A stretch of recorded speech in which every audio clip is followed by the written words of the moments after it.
A horse exists, a unicorn does not. Although Heidegger does not elaborate, it is worth pointing out that our simple, straightforward approach is capable of considerable subtlety, which extends far beyond the rational and the logical.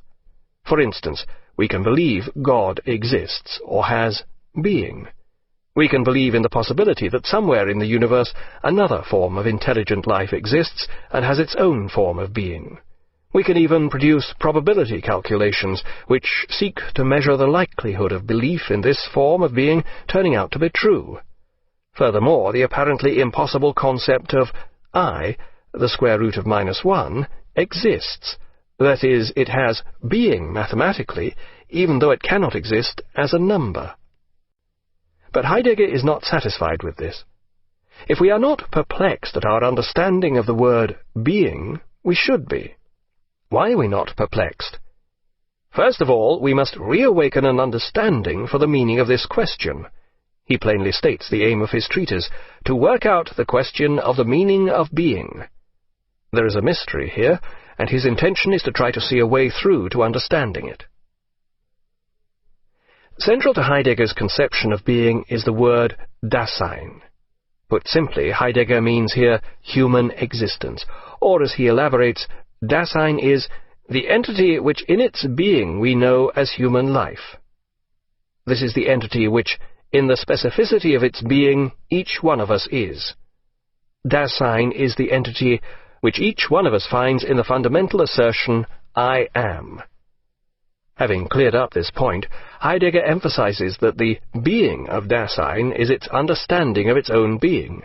In understanding its own being, it simultaneously understands the being of beings which are other than its own being. At other points he further elaborates the concept of Dasein. Fundamentally, this is contained in the actual meaning of the word itself, Dasein. Literally, there, da, being, sign. The essential element of Dasein is thus being there, or being in the world.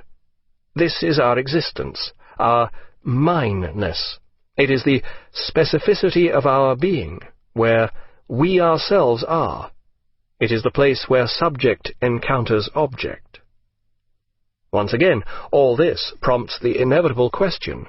If talking is talk about something, what is he talking about here? Before dismissing such repetitive verbiage out of hand, it is worth examining what it does in fact say. Compare Heidegger's conclusions with the rational clarity of Descartes' fundamental conclusion concerning the human self. Descartes had argued that it was possible to doubt the existence of everything. The entire world and our apprehension of it might be an illusion, but I cannot doubt that I am thinking. Thus, I think, therefore I am. Despite its apparent transparency, this insight is obscured by its own grammar. Descartes' use of the word I is smuggled in by the nature of the verb to think and the verb to be. If we really doubt everything, we in fact conclude that the concept thinking inevitably implies the concept existing. The I of this thinking and the I of this existing are merely requirements of grammar. On the other hand, Heidegger's Dasein reaches beyond the realm of logic, beyond syntax, into the barely graspable ground of our basic intuition. Here Heidegger's conclusion concerning the fundamental apprehension of our existence is deeper and more undeniable than Descartes'. My fundamental apprehension is not, I think, therefore I am, but of my very being in the world. Admittedly, such a concept has somehow to reach beyond the language that trapped Descartes in its net. Yet whether this requires the obscurities that Heidegger introduced is another matter. Heidegger argued that the question of being had been ignored for so long precisely because it was so obvious, so close to us, that we literally overlooked it. Dasein was too close to be grasped in everyday life, and at the same time lay beyond it. Dasein stood behind our empirical questioning of the world, beyond the reach of science. By concentrating on the question of being, it was possible for us to become totally involved in Dasein, but we could never avoid everyday existence. In the moment of vision, indeed, and often just for that moment, existence can even gain the mastery over the everyday, but it can never extinguish it. Heidegger avowed that the aim of his philosophy was to make each individual approach the question of being as intensely as possible. Yet our understanding of Dasein was inevitably a matter of individual interpretation. This involved unearthing what lay beneath an entire history of misunderstanding. Philosophy had ignored and misinterpreted the question of being. Being did not exist in some higher realm. It was not metaphysical in this sense. This misapprehension had begun with Plato and continued into the Middle Ages. It had persisted through to Husserl and his concept of absolute being, which arose out of a bracketed-out, universally true and pure consciousness. But Dasein is categorically different. Being there is being in the world, not in some metaphysical beyond. This becomes clear when we concentrate upon Dasein. Yet what precisely does become clear here? Heidegger himself was forced to concede defeat at this point. Finding himself in a time of crisis, he felt that we are not, for the present, able to reach a precise answer, some truth about Dasein. He would later express this in a poem. "We are too late for the gods, and too early for being. Being's poem, just begun, is man." For the time being, all we could do was progress toward Dasein. For us, in the present time, the question of being had no answer. The journey was what was important, not the arrival. This was the essential task of thought. So if, for the present, there were no answers, what could thinking about the question of being produce for us? Only continual reformulations of the question of being were possible for us. We could concentrate on the meaning of being, or the truth of being. Alternatively, we could concentrate on the region of being, its location, where it existed, or on the very existence of being. All of these could produce an understanding of being. Heidegger characterized this understanding as disclosedness. This phenomenological method was the letting be seen of what discloses itself.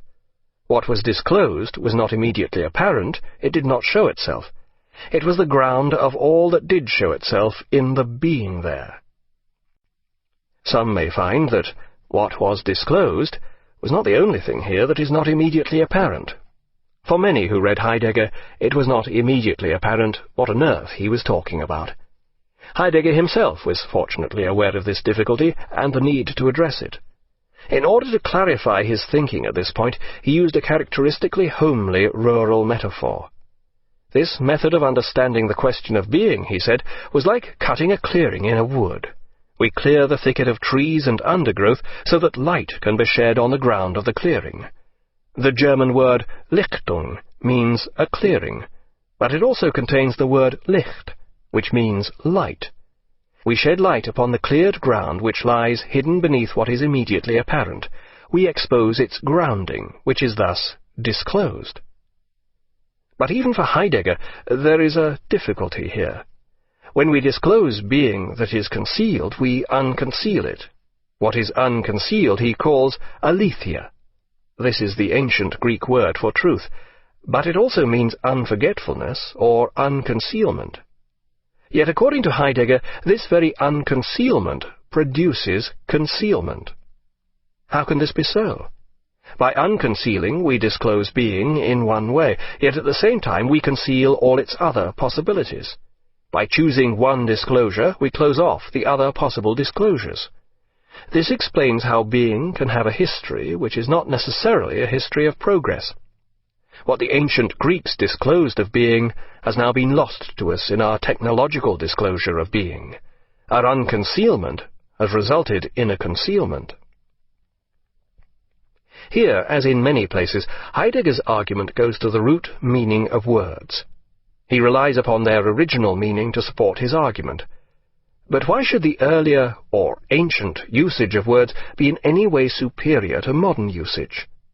Heidegger would claim that they have priority. This is true, but only in the strict sense of being prior in time. This can be seen in his use and misuse of the word aletheia.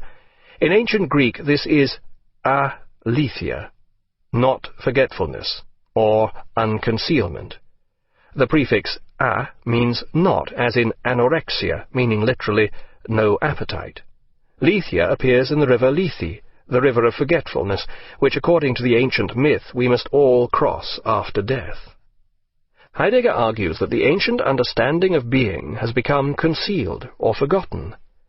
But implicit in the Greek word aletheia is an entirely erroneous concept of memory.